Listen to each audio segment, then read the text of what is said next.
And now it's time for us to move on to the next segment, which is called Rapid Bias. In this segment, I'll be asking my guests biased questions they've got asked at some points in life, and also some common biased questions Asians get asked a lot. And in Kevin's case, biased questions for French also.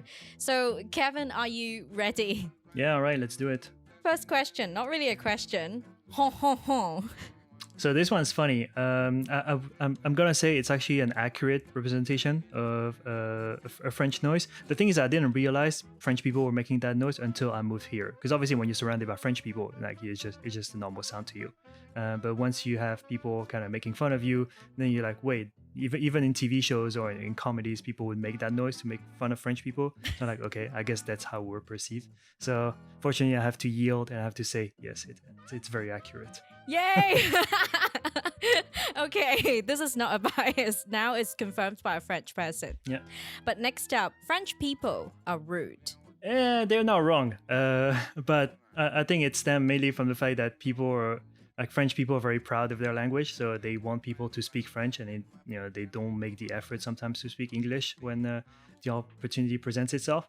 So they might seem rude in that aspect. I just think it's just the way we might act the first time we meet people that might say that. I don't believe all French people are rude.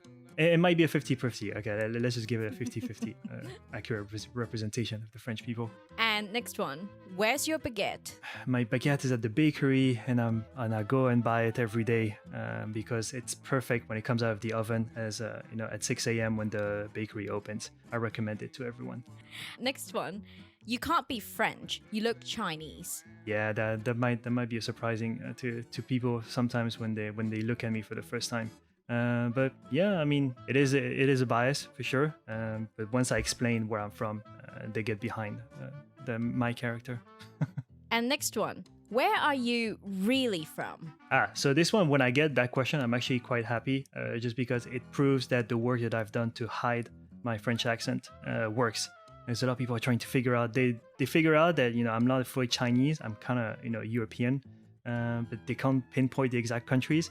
And when I make them, dig into their brain a little bit to figure out where I'm from, I'm quite proud of that. Are you good at maths?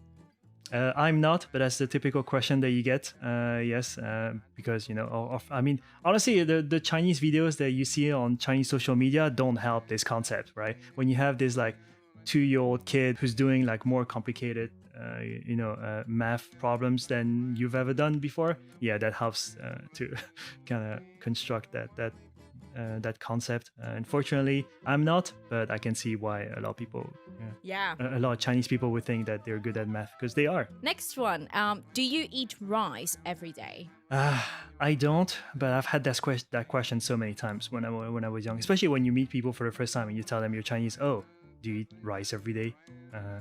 So yeah, that's a common question.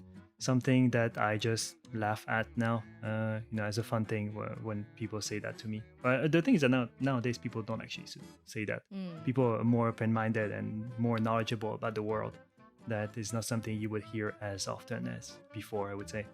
That's nice. Well, thank you for playing this round of Rapid Bias, Kevin. Hey, my pleasure.